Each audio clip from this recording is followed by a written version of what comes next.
Anyway, as I was saying before I got cut off, it could have been that the reason that these areas of the trailer were saved was because we had that piping hole there and that piping hole there, and then the water leaked out, and that's what saved us.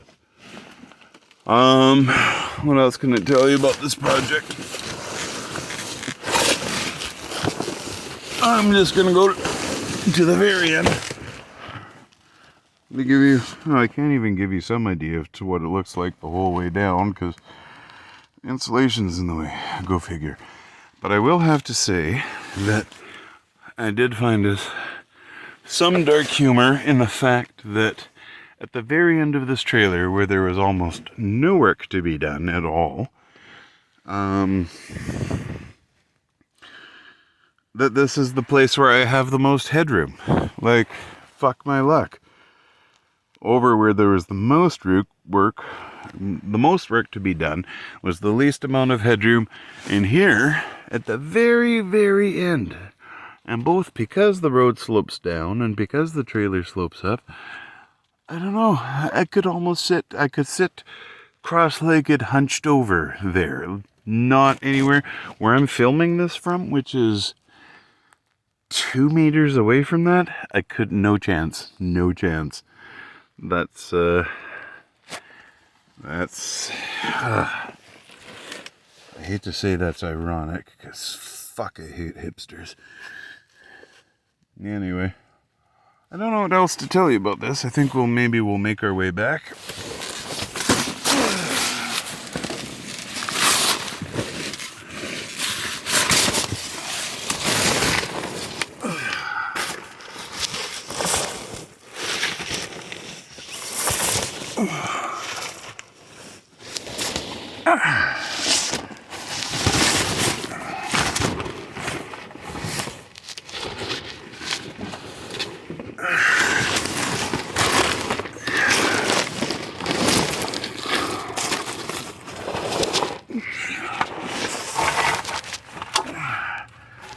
God damn it, 2x4, get off my overalls.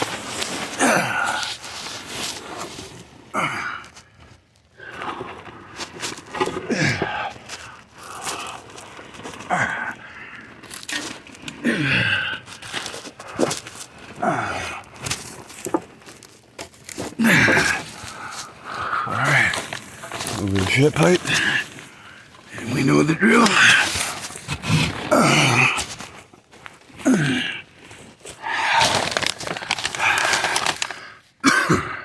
You're coming with us. You're really coming in behind.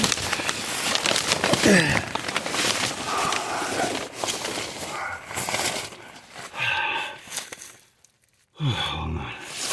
Best jug. I'll put you back here. Oh, yeah, by the way,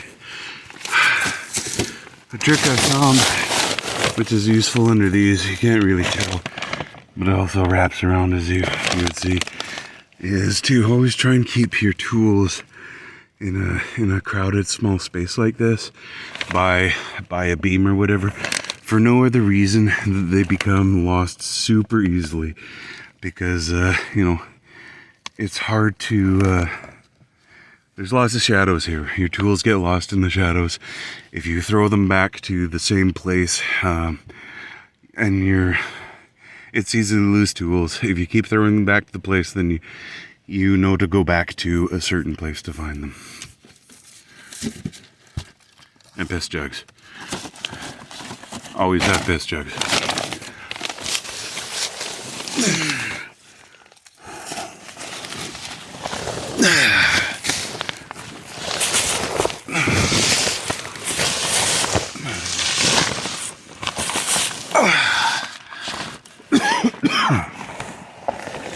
Over the ship pipe we go.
Fuck.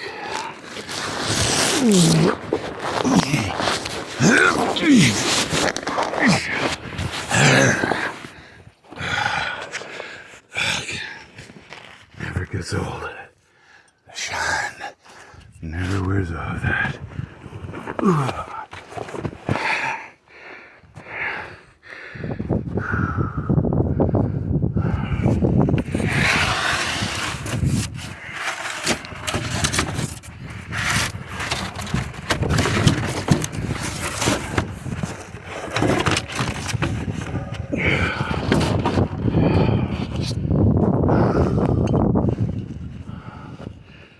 Alright.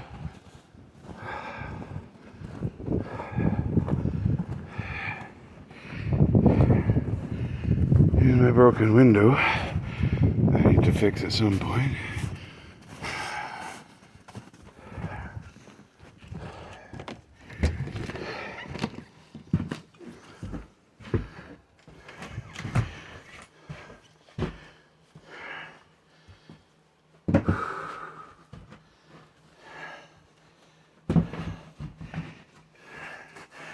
I'm going to show you another cool thing that I've done before we go.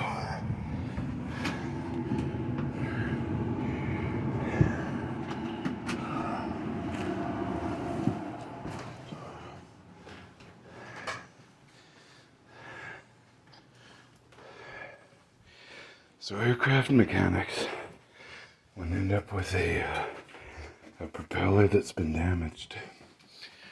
That propeller needs to be repaired.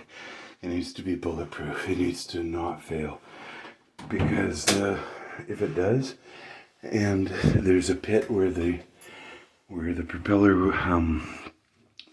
was damaged, the vibrations from the aerodynamics or aquadynamics, if you're in water, will cause vibrations. I think they're called cavitations, but it will vibrations in such a way that it will explode. So they have to last. And so there's a hole in the bathtub, and so I fixed that.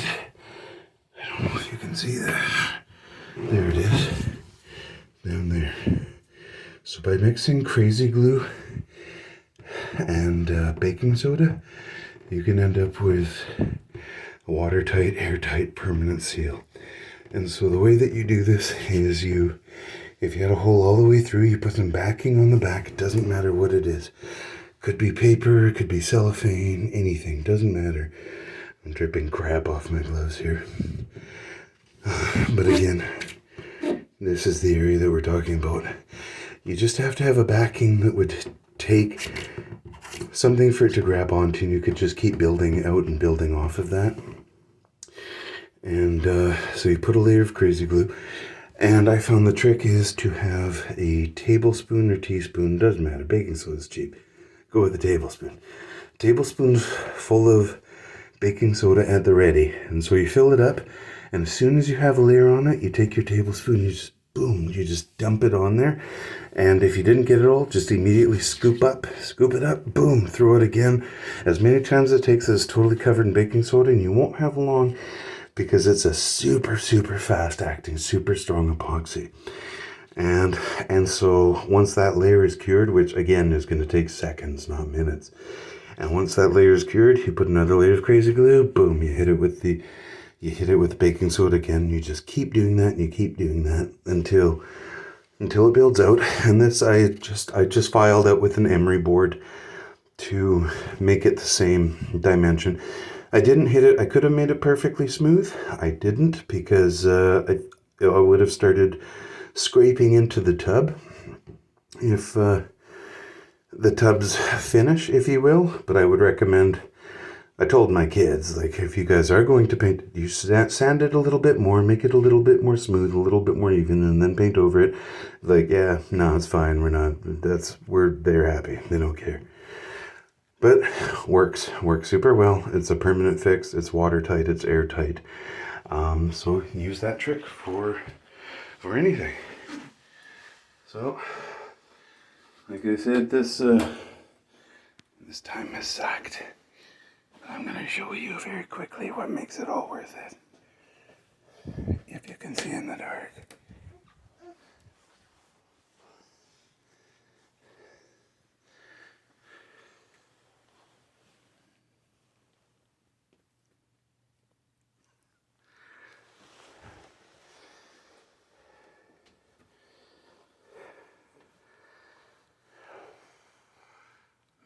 Christmas to